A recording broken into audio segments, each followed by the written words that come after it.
I get up, walk the dogs,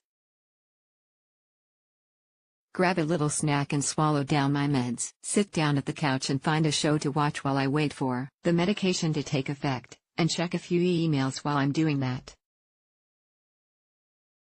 I review my social media accounts, check a few analytics, and browse around the internet for a while. Sounds like a pretty chill day, right?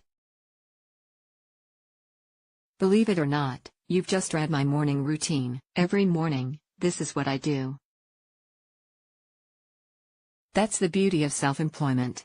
When I was diagnosed with attention deficit hyperactivity disorder, ADHD, in 2010, I could see how my symptoms, especially my issues with morning wakefulness, were causing me trouble with traditional employment. I was a great employee in the sense that I was faithful, hardworking, and loyal. But being on time? Not so much. It became crystal clear that I was going to need to find a way to create a career that would tailor to my needs as an ADHD woman while still providing a sustainable income. Somehow, I didn't land on writing as my first choice. I don't know why, because I've been writing stories since I was in elementary school. As a teenager, I won many awards and accolades for my writing. Yet I was confused with how to break into the writing world, and first tried a few other things, including a brief stint with running a crochet shop that was not so successful. However, once I picked up my pen and began my blog, Black Girl, Lost Keys, everything began to fall into place.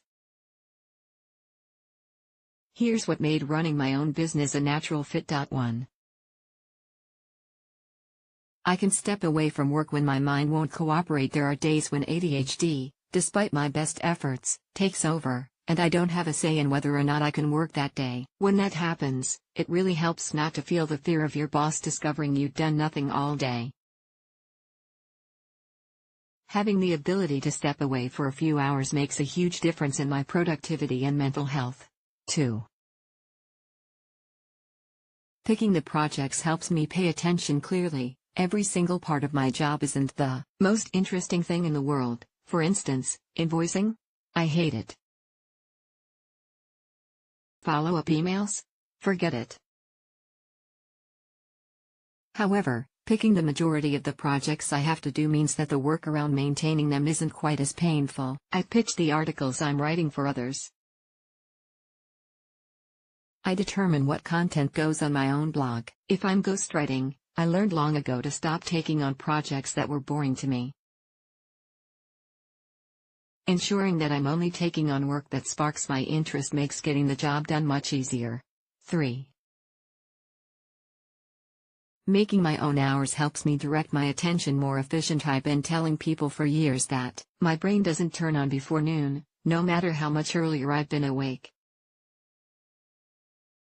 Because I can recognize the truth of that, I'm able to begin my workday at 10, return emails and do light work until around 12, when I begin working on the bulk of the work that has to be done that day. 4. I prioritize the work I don't like. It's so easy for me to sit down and write an article and talk about all the ideas I have about whatever topic I'm working on at any given time. Those are things that come naturally to me. What doesn't come as naturally is sending invoices, following up, scheduling. Those administrative duties feel like nails on a chalkboard to me.